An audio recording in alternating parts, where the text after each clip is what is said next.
रहीम अस्सलाम वालेकुम नाज़रीन, आप यूट्यूब चैनल देख रहे हैं। मैं इमरान खान हूँ। हुकूमत की हालत वाकई बहुत बदली है और वाकई में एस्टेब्लिशमेंट भी अब तंग आ गई कि जनाजा कब तक उठाना है हमने। वैसे तो पाकिस्तानियों ने एस्टेब्लिशमेंट का जनाजा उठाया हुआ है 70-80 सालों से, और अब एस्टेब्लिशमेंट के कंधों पर खुद एक जनाजा आ गया है और उनकी अपनी करतूतों की वजह से आया। जिन लोगों को लाकर उन्होंने मुसल्लत किया, उनकी नालायकी का खुमियाजा उन्हें भी भुगतना पड़ रहा है। बहरहाल एस्टेब्लिशमेंट की या आसिम मुनीर साहब की इस वक्त की जो इंश्योरेंस पॉलिसी है वो यही वाले हुक्मरान है और किसी के साथ उनका गुजारा हो नहीं सकता। जहां पे इंसाफ होगा, जहां पे रूल ऑफ लॉ आएगा, वहां पे आसिम मुनीर साहब के लिए गुंजाइश कम हो जाएगी, क्योंकि पाकिस्तान में जुल्म और ज्यादती के साथ ही उन्होंने अपना रिजीम कायम रखा हुआ है। बहरहाल ये अब वुज़रा को कह रहे हैं कि आप ट्वीट्स करें, यानी वफाकी वुज़रा को ट्वीट करने पड़ रहे हैं। उन सबको ये कहा गया कि आप स्टेटमेंट जारी करें कि हमने बड़ा शानदार बजट जारी कर दिया जनाब, बजट के अंदर ये रिलीफ दे दिया, वो रिलीफ दे दिया। असल कहानी कुछ और है और वुज़रा बेचारों से झूठ बुलवाया जा रहा है, क्योंकि और कोई झूठ बोलने के लिए तैयार नहीं है। पीएमएलएन के अपने जाती दानश्वर, उनके अपने घर के सहाफ़ी, वो सारे भी अब थू थू कर रहे हैं और वो ये कह रहे हैं कि आपने बेड़ा गर्क करके रख दिया इकोनॉमी का, हम अब आपका सपोर्ट नहीं कर सकते, अब हम आपको किसी किस्म की सहूलत नहीं दे सकते। तो आपके लिए ये सहूलत अब मुयस्सर नहीं है। यानी जितना झूठ हम बोल सकते थे हमने बोल दिया, इससे ज्यादा क्या बोले। आपने बेड़ा ही गर्क करके रख दिया आवाम का। आप तो प्रोटोकॉल के साथ बाहर निकलते हैं तो लोग हमें जूतियां मारेंगे। तो अब बहुत सारे ऐसे लोग जो पीएमएलएन की बिला वजह तारीफें करते थे वो भी हाथ खड़े कर गए हैं। यानी बिलावल ने, जरदारी ने, इन्होंने भी अपने आप को इस बजट से अलग करने की तैयारी कर ली कि जनाब हम नहीं है, ये जो कर रही है नून लीग कर रही है। एस्टेब्लिशमेंट के टाउट भी अब नून लीग के खिलाफ बोलना शुरू हो गए हैं। तो अब आखिरी हरबा यह था कि वुज़रा को कहा गया कि यार तुम लोग तो ट्वीट करो ना, तुम लोग तो सब कहो कि जनाब बहुत अच्छी इकोनॉमी, बहुत अच्छा बजट। वुज़रा क्या कह रहे हैं? नंबर एक, जो वो जोर लगा रहे हैं इस बात के ऊपर, जंग के हवाले से वो कहते हैं जी जंग में बड़ा रिलीफ दिया पाकिस्तानी कौम को पाकिस्तानी वजीर आजम ने। तो बात यह है कि जंग के दौरान पूरी दुनिया में जो सबसे करीब मुल्क था इस जंग के, ईरान के बिल्कुल साथ पाकिस्तान है ना, तो सबसे ज्यादा इंपैक्ट पाकिस्तान पर डाल दिया पकड़ के। यानी हमारी पेट्रोल की सप्लाई एक दिन नहीं रुकी। हमारे यहां पे वो कह रहे थे जी कंटेनरों टैंकरों के ढेर लगे हुए हैं, हमारे पास माल आ रहा है, कोई प्रॉब्लम ही नहीं है, तेल भी आ रहा है, गैस भी आ रही है, कोई प्रॉब्लम नहीं है, ये खुद वुज़रा ने कहा हुआ है। लेकिन इसके बावजूद पाकिस्तान में लोगों को तरसा दिया गया। पूरी दुनिया में सबसे ज्यादा पेट्रोलियम मसनूआत पे कीमतें पाकिस्तान में बढ़ी, और ये आलमी कीमतों की वजह से नहीं बढ़ी। देखिए, आलमी कीमत में जब इजाफा होता तो किसी भी मुल्क के अंदर पेट्रोल की कीमत में इजाफा ही होता है, लेकिन हमारे यहां पेट्रोल की कीमत में इजाफा नहीं हुआ, हमारे यहां पे टैक्सेस में इजाफा हुआ था। पेट्रोल की कीमत तो वहीं पे थी, इन्होंने लेवियां उठा के 100 सवा 100 तक पहुंचा दी। जो लेवी वसूल की जा रही है यह पेट्रोल की कीमत नहीं होती, ये सारे टैक्स लेने के बाद जो इजाफी टैक्स लिया जाता है ये वो होता है। तो इजाफी टैक्सेस जो है वो बहुत ज्यादा इन्होंने वसूल किए। पूरी दुनिया में जंग के बहाने जिस मुल्क ने अपनी कौम को लूटा है वो पाकिस्तान है। तो वुज़रा कह रहे हैं जनाब जंग में बड़ा अच्छा काम किया। फिर रिलीफ के दावे किए गए कि जनाब अवाम को बहुत रिलीफ दिया गया, ये दावे किए जा रहे हैं। कौन सा रिलीफ दिया अवाम को? जो 200 यूनिट तक के लोगों के ऊपर थोड़ी बहुत सब्सिडी थी वो भी खत्म कर दी गई। आम आदमी बिजली का बिल 4 गुना पे कर रहा है। कई लोग बेचारे जो है वो फिक्स चार्जेस से परेशान हो गए हैं। जिन लोगों ने सोलर लगाए थे तंग आके, उनकी जिंदगी भी अजाब बना दी गई है। इंडस्ट्री जो है वो सारी की सारी बिठा दी गई है। गरीब आदमी, छोटी इंडस्ट्री, छोटा कारोबारी लोग, ये सब बहुत परेशान है। आप देख लें, ईद के ऊपर ताजरों ने प्रेस कॉन्फ्रेंस करके कहा कि हमारे यहां पे खरीदारी 70% कम हो गई है, हमारी सेल में 70% तक कमी हुई है। ये बहुत बड़ी कमी है। पाकिस्तान का पूरा मईशत का भट्टा ही बैठ गया, तो आम आदमी को तो रिलीफ मिला कोई नहीं। और हुकूमत के अपने लोग कह रहे हैं कि 8.7 अरब डॉलर ये अशराफिया के ऊपर खर्च कर दिए गए सब्सिडीज कीमत के अंदर, उनको ये छूट दे दी गई, उन्हें रिलीफ दे दिया गया। गरीब आदमी के लिए टके का रिलीफ नहीं है, गरीब आदमी को कुछ नहीं दिया गया, लेकिन अशराफिया को क्या कुछ दिया गया? अरबों डॉलर्स के उनको रिलीफ दे दिए गए। यानी जितना पैसा हमने 3 साल में आईएमएफ से लिया, उतना पैसा हमने 1 साल में अशराफिया की जेब में डाल दिया। यह किया पाकिस्तान के साथ। यानी पाकिस्तान जितना भी कर्जा लेता है, यानी रोजाना के हिसाब से अगर हम करें तो 20 से 25 अरब रुपए रोज के बनते हैं। 22-23 अरब रुपए के आसपास की वो अमाउंट है। रोजाना पाकिस्तान इतना कर्जा लेता है। तो ये जितना कर्जा पाकिस्तान लेता है जाता का इसका तो हिसाब ही कोई नहीं है। लेकिन अब पता चल रहा है कि ये छूट दी जाती है अशराफिया को, एलीट क्लास को, अपने आसपास के लोगों को। मगरमच्छों को यह पैसा खिलाया जाता है और यह रिलीफ मगरमच्छों को दिया गया है, आम पाकिस्तानियों को नहीं दिया गया। फिर माशी तरक्की के इन्होंने दावे कर दिए। जहां पे इमरान खान साहब माशी तरक्की के इशारे छोड़कर गए थे ना, ये उसके आद में भी नहीं पहुंचे अभी तक। इमरान खान साहब जो तरक्कियाती मंसूबे उनके दौर में चल रहे थे वो तो सारे बंद हो गए, जिन्होंने बाद में डिलीवर करना था। तरक्कियाती बजट जो है वो इन्होंने आधा कर दिया। पाकिस्तान के अंदर कोई नया मंसूबा लगेगा नहीं, इन्होंने खुद अनाउंस कर दिया। पाकिस्तान में जितने पुराने बड़े मंसूबे चल रहे थे वो सारे अब मुंजमद हो जाएंगे, बंद हो जाएंगे, ये भी इन्होंने खुद अनाउंस कर दिया। और मईशत की जो हालत इन्होंने की है, तरक्की तो बहुत दूर की बात है, मईशत का बेड़ा गर्क हो गया, वो वेंटिलेटर पे पड़ी हुई है। और ये इनके अपने मुंह के अल्फाज हैं। आज इनको कर्जा मिलना बंद हो जाए और आज इनके वेंटिलेटर उतार दिए जाए तो इनको सुबह अनाउंस करना पड़ जाएगा कि हम दिवालिया हो चुके हैं। तो ये तो डोनाल्ड ट्रंप की खुशामद कर करके इधर से पैसा ले, उधर से पैसा ले, उधार पैसा पकड़, कौम के ऊपर इजाफी टैक्सेस लगा के, बिजली और गैस की कीमतें ज्यादा करके, पेट्रोलियम लेवी लगा के किसी ना किसी तरह ये पहिया घसीट रहे हैं, किसी ना किसी तरह ये हुकूमत चला रहे हैं, वरना इनके पल्ले कुछ नहीं है। महंगाई का वो कहते नहीं खात्मा कर दिया। कोई एक चीज बताएं जो पहले से सस्ती हो। बिजली पहले से महंगी है, 1 गुना 2 गुना नहीं, इससे भी ज्यादा महंगी है। गैस पहले से महंगी है, कोई 2 4 5 गुना नहीं, 10 गुना महंगी है। पेट्रोल पहले से महंगा है। कितना महंगा है? डबल से भी ज्यादा कीमत का है। और कुछ चीजें बताएं। आटा जो 1100 रुपए का मिलता था वो 3000 के आसपास पहुंच जाता है, वो भी पहले से महंगा है। घी, चावल, दूध, दही, अंडे, हर चीज, जो चीज आप उठाएंगे, सब्जियां उठा लें, गोश्त उठा लें, हर चीज पहले से बहुत महंगी है। तो इन्होंने कौन सी चीज सस्ती की है? वो जो सरकारी मुलाजमीन की तनख्वाहों में इजाफे का इन्होंने छोटा सा एक ऐलान किया है, वो ना भी करते तो कोई फर्क नहीं पड़ना था, वो कर देंगे तो फिर भी कोई फर्क नहीं पड़ेगा। गरीब आदमी को इन्होंने पीस के रख दिया। तनख्वाहदार तबका सबसे ज्यादा बोझ उठा रहा है। गुर्बत में, बेरोजगारी में और महंगाई में इजाफा हुआ है। कर्जों में हैरान कुन हद तक इजाफा हुआ है। टैक्सों में और लेवीज में इन्होंने भरमार कर दी है। बैरूनी सरमायाकारी पाकिस्तान में लगातार कम हो रही है। पाकिस्तान में एक्सपोर्ट्स लगातार गिरती चली जा रही हैं। ज़राअत की इन्होंने तबाही फेर दी है। लोग खादे नहीं खरीद सकते, ट्रैक्टर नहीं खरीद पा रहे, पानी का मसला बढ़ता जा रहा है, ट्यूबवेल चलाने के लिए भी किसानों के पास पैसा नहीं है। ये पाकिस्तान के अंदर इन्होंने ज़राअत के साथ और सनत के साथ किया है। तालीमी शोबे में क्या किया, जरा ये आप देखें। ये तैमूर झगड़ा साहब ने बकायदा इसको एक जगह पे अनाउंस भी किया है। हायर एजुकेशन का जो मामला है पाकिस्तान में, ये वफाक के पास है। हायर एजुकेशन का जो शोबा है वो वफाक के पास है। तो यहां पे 278 यूनिवर्सिटियां हैं पाकिस्तान के पास, 278 ये यूनिवर्सिटियां हैं पाकिस्तान के पास, जिन्हें हायर एजुकेशन कमीशन बजट देता है। हायर एजुकेशन का जो बजट है 2022 से 2025 तक, यानी इमरान खान की हुकूमत गिरने से लेकर 2025 यानी पिछले साल तक 65 अरब रुपए इसका बजट रहा, उससे नहीं बढ़ाया गया। यानी आखिरी मरतबा जो बजट बढ़ा वो इमरान खान साहब के दौर में बढ़ा, तब से लेकर अब तक ये 65 अरब का बजट ही रखा गया, उससे बढ़ाया नहीं गया। और इस साल भी उस बजट को 65 अरब रुपए ही रखा गया।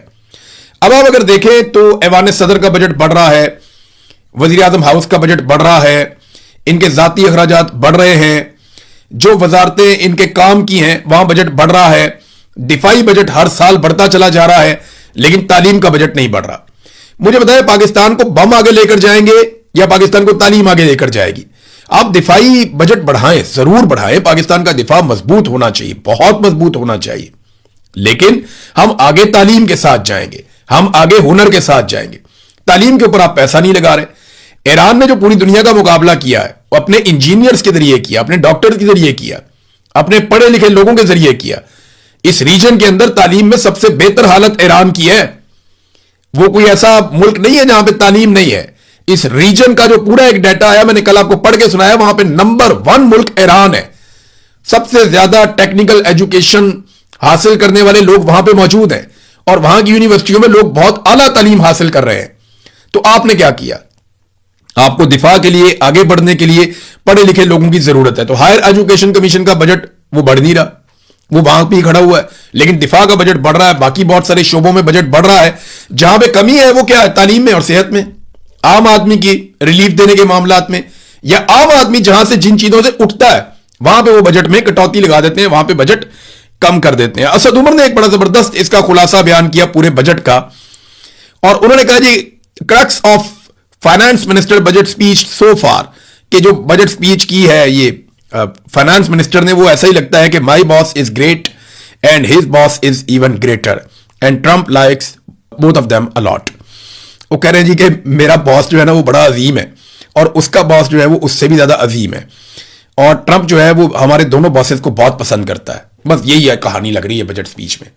यानी मैं वो पढ़ रहा था बजट स्पीच, उसमें जनाब फील्ड मार्शल की तारीफें हो रही हैं भाई, आर्मी चीफ की तारीफें बजट स्पीच में कहां से आ गई भाई।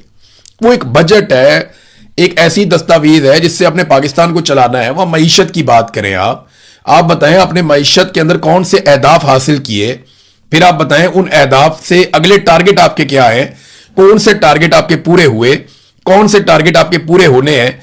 जो उठता है वो फील्ड मार्शल की तारीफें शुरू कर देता है। वो ऐसा लगता है पूरा निजाम फील्ड मार्शल के जूते पॉलिश करने के ऊपर खड़ा है। ये शहबाज शरीफ साहब ने ऐसी तरह डाली है, ये गए जाके अक़वाम मुत्तहिदा के अंदर शर्मिंदा करवाया, वहां पे फील्ड मार्शल की तारीफें कर दी पकड़ के। कोई एक फोरम नहीं है जहां पे ये फील्ड मार्शल की तारीफ करना भूलते हो। एक सरकारी मुलाजिम है, वो बेचारा अपना काम कर रहा है, उसको अपना काम करने दो, वो रिटायर हो गया अपने घर जाए। इन्होंने उठा के उसको पता नहीं क्या बना दिया। देखिए, नॉर्मलाइज करें चीजों को, पाकिस्तान को एक नॉर्मल मुल्क की तरह चलने दें, सरकारी मुलाजिम को सरकारी मुलाजिम रहने दें।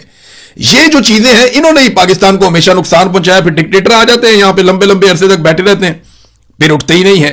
नाज़रीन, एक बात और मैं यहां पे आपको याद दिलाना चाहूंगा कि बिलावल और उसके वालिद आसिफ जरदारी, इन दोनों ने हर गलत काम में नून लीग का पूरा पूरा साथ दिया, चाहे वो आईनी तरामीम हो, चाहे वो मिलिट्री एस्टेब्लिशमेंट के हाथ मजबूत करना हो। अपने मुंह से इन्होंने कहा कि हम एस्टेब्लिशमेंट के हाथ मजबूत करेंगे, चाहे वो तमाम 4 बजट हो, अब ये 5वां बजट आ रहा है, चाहे वो महंगाई हो, चाहे वो मईशत की तबाही हो, हर चीज में पीपल्स पार्टी पीएमएलएन के साथ शरीके जुर्म है। फजल रहमान साहब ने इनको बाहर बैठ के इमदाद फराम की, पहले साथ बैठकर की 1-2 साल, और उसके बाद बाहर बैठकर फजल रहमान साहब ने इन्हें इमदाद फराम की है। तो 4 बजट जो है उनमें पीपल्स पार्टी ने बाकायदा वोट की है। अभी भी पीपल्स पार्टी वोट करेगी। पीपल्स पार्टी हर जुर्म में बराबर की हिस्सेदार है। लेकिन बिलावल इक्का दुक्का जुमले बोल के किसी तरह यह साबित करने की भी कोशिश करता है नूरा कुश्ती के जरिए कि भाई हम तो अपोजिशन है। यानी अब बिलावल जो इस वक्त वारदात खेल रहा है वो ये कर रहा है कि अपोजिशन भी हम है और हुकूमत का बजट भी हम पास करवा रहे हैं। ये आईनी तरामीम भी हम करवाएंगे लेकिन अपोजिशन भी हम है। ये पीएमएलएन का हर चीज में साथ भी हम देंगे लेकिन पीएमएलएन के खिलाफ भी हम है। तो ये एक नूरा कुश्ती जो इमरान खान साहब ने बहुत पहले इस कौम को समझाया था, ये नूरा कुश्ती करके कौम को दिखाते हैं और बेवकूफ बनाने की कोशिश करते हैं कि जैसे जो कुछ हो रहा है वो पीएमएलएन जिम्मेदार है, लेकिन पीपल्स पार्टी उसके लिए जिम्मेदार नहीं है। मगर हर चीज में पीपल्स पार्टी पीएमएलएन का साथ भी देती है। नाज़रीन, मैं आपको चंद अल्फाज सुनाना चाहता हूं, ये मैं आपको लेकर चलता हूं आजाद कश्मीर। आजाद कश्मीर में अवाम के धरने अभी भी जारी हैं और जो ज्वाइंट अवामी एक्शन कमेटी है उन्होंने कुछ अहम फैसले करने हैं। शायद आज के दिन में उनके ये फैसले हो जाएंगे और फिर पता चलेगा कि यह मामला किस तरफ को जाता है।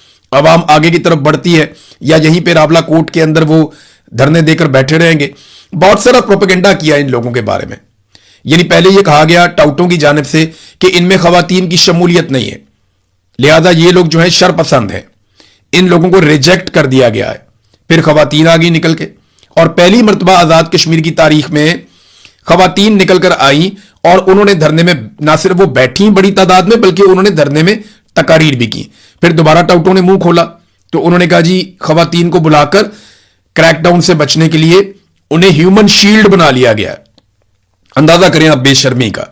यानी पहले कह रहे हैं कि खवातीन नहीं है लिहाजा ये तहरीक फारग है। जब खवातीन आई तो उन्होंने कहा जी देखिए खवातीन को आगे कर दिया ताकि वो सिक्योरिटी फोर्सेस के क्रैकडाउन से बच सकें।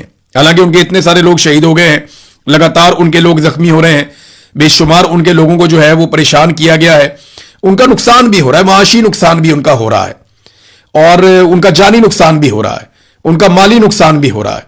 लेकिन इसके बावजूद वो लोग डट कर खड़े और मुकाबला कर रहे हैं। अब जरा आप सुने उमर नजीर कश्मीरी को, उन्होंने ना एक तकरीर की है। ये एक छोटा सा हिस्सा मैं आपको सुनाता हूं, पाकिस्तानी लोगों को मुखातिब होकर उमर नजीर कश्मीरी क्या कह रहे हैं, ये जरा आप सुनिए। क्या मैं पाकिस्तानी अवाम से कहना चाहता हूं, ये लाखों का मजमा आपसे कह रहे हैं, क्या हम पाकिस्तान के खिलाफ हैं? क्या हम पाकिस्तान के खिलाफ है? पाकिस्तानी रियासत के खिलाफ है? पाकिस्तानी अवाम के खिलाफ है? पाकिस्तानी अवाम हमारे भाई है। हमारे भाई है हम उसके खिलाफ नहीं है इनकी ताई से इस बनने की ताई से ना हमारा झगड़ा पाकिस्तानी रियासत से ना हमारा झगड़ा पाकिस्तानी इदारों से ना हमारा झगड़ा पाकिस्तानी फोर्सेस से और पाकिस्तानी इमाम से तो हमारा झगड़ा बनता ही नहीं वो हमारे एहताजी हैं। सुना नाज़रीन आपने और भी बहुत कुछ बोला। इन्होंने ये भी बोला कि लानत भेजते हैं इंडिया के मामलात के ऊपर और इन्होंने इंडिया से शिकायत भी की। उन्होंने कहा कि जम्मू कश्मीर के अवाम के साथ हम हैं, पाकिस्तान के अवाम के साथ हम हैं और साथ में इन्होंने कहा कि ये जो हम पे इल्जाम लगाया जाता है उसकी तकलीफ का इजहार किया। तो एक तरफ काला चैनल है जिसको एजेंसियां चलाती हैं।